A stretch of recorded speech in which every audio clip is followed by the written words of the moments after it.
ऐसी है ना कि अगर तुम लोगों के मार्क्स 80% आ गए और तुम्हारे पड़ोस में रहने वाले शर्मा जी के बेटे के मार्क्स 85% आ गए, तो तुम लोगों के पेरेंट्स तुम्हारे 80% लाने पे तुम लोगों को अप्रिशिएट नहीं करेंगे। वो उस पड़ोस वाले बेटे के 85% मार्क्स लाने पर तुम लोगों को गालियां देंगे कि तेरे उतने क्यों नहीं आए हैं, वो भी तो लड़का है, वो भी तो इंसान है, वो भी तो पढ़ रहा है। हमारे पेरेंट्स को ये बात समझनी चाहिए कि हर किसी की कैपेसिटी अलग अलग होती है, हर किसी का टैलेंट, हर किसी का इंटरेस्ट सब अलग होता है। ऐसा नहीं होता कि अगर एक अग्रवाल कास्ट का लड़का टॉप मार गया पूरे इंडिया में तो हर अग्रवाल का लड़का टॉप ही मारेगा। हमारे इंडिया के लड़कों में ना बहुत सारा टैलेंट भरा हुआ है, लेकिन वो टैलेंट कभी भी उनके माँ बाप को नजर ही नहीं आता, और उसका सिर्फ एक ही रीजन है, वो है कंपैरिजन। पेरेंट्स अपने बच्चे को दूसरे बच्चों से कंपेयर करने में इतना बिजी रहते हैं कि उन्हें कभी ये दिखता ही नहीं कि मेरा बेटा किस चीज में माहिर है। उन्हें तो बस एक चीज दिखती है और समझ में आती है कि अगर मेरा बेटा 18 साल का है और पड़ोसी का बेटा 18 साल का है, तो जो काम वो कर सकता है ना, वो मेरे बेटे को भी करने ही करने हैं। अगर वो इंजीनियरिंग कर रहा है तो तू बेटा डॉक्टर ही करेगा, उससे ऊपर रहना है तुझे। हमारे इंडियन पेरेंट्स, मेरी समझ में नहीं आ रहा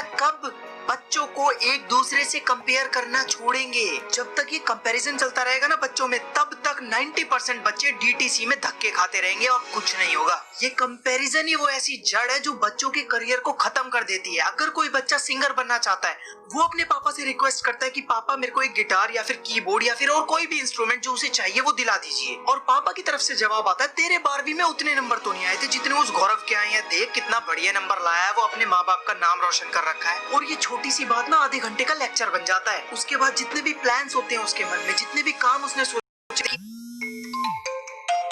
ऐसे करूंगा, मैं वैसे करूंगा, सब मिट्टी में मिल जाता है, सब कुछ। अगर बगल वाले जैन साहब के लड़के ने साइंस लिए ना, तो वो अपने बेटे को भी साइंस ही दिलाएंगे। लेकिन अगर बच्चा कहता है नहीं मुझे क्रिकेटर बनना है, मुझे इसमें इंटरेस्ट है, मैं ये करना चाहता हूँ, प्लीज मुझे करने दो, नहीं, घर में लड़ाइयाँ हो जाएंगी, पर नहीं, वो बच्चा वो नहीं करेगा जो वो करना चाहता है। अब तो उसे वही करना पड़ेगा जो जैन साहब का लड़का कर रहा है। क्यों? क्योंकि उन्हें अपने बच्चे से ज्यादा भरोसा ना उस जैन साहब के लड़के पे है कि मेरा बच्चा कुछ नहीं करेगा जिंदगी में, लेकिन वो जैन साहब का लड़का जरूर कर जाएगा। मैं ये कास्ट के नाम ना रैंडम नहीं ले रहा हूँ, तो किसी को ऑफेंड होने की जरूरत नहीं है, क्योंकि मैं एक सच्चाई की बात कर रहा हूँ जो आजकल हमारे इंडियन सोसाइटी, घटिया सोसाइटी में हो रहा है। दूसरी जगहों पर, दूसरी कंट्रीज में हर बच्चे को अपनी आजादी होती है कि वो जो करना चाहता है वो कर सकता है। एक्सेप्शनल केसेस को छोड़कर हर पेरेंट सपोर्ट करता है अपने बच्चे को। लेकिन यहाँ पर हर पेरेंट्स की कहानी क्या है कि वो पड़ोसी को देख के चलते हैं। जो पड़ोसी का बच्चा करेगा, जो भी वो सब्जेक्ट चुनेगा ना, जिसके 95, 90, 85 ऐसे नंबर आए हैं, जो वो करेगा हम तो अपने बेटे को वही कराएंगे। और बेटा क्या करना चाहता है वो तो पता ही नहीं जी, हमें उसके इंटरेस्ट पे थोड़ी चलना है। और जब ये बच्चे मजबूर हो जाते हैं ना कि इनके पास और कोई रास्ता ही नहीं रहता और कुछ करने के लिए सोच भी नहीं सकते वो, तब वो लोग जो भी अपने पेरेंट्स की मनमर्जी के मुताबिक करते हैं वो उसे लेते हैं बिल्कुल लाइटली कि हम तो चल पास हो ही जाएंगे, नहीं भी हो तो नौकरी वोकरी लग जाएगी, ये हो जाएगा वो हो जाएगा। कोई इंटरेस्ट नहीं, कोई पैशन नहीं, करियर क्या है कुछ नहीं पता, मेरे फ्यूचर प्लान्स ये क्या होते हैं,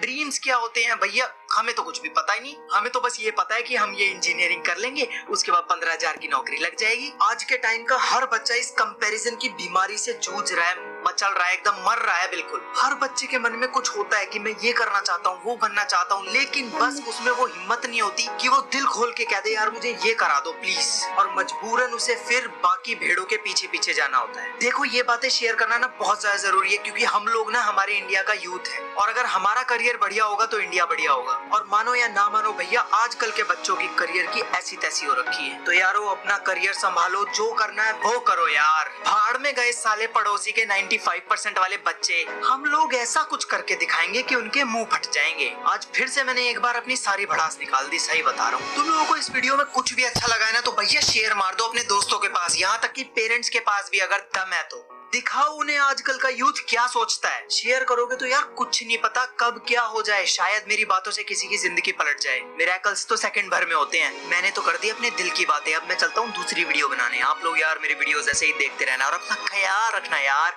गुड बाय।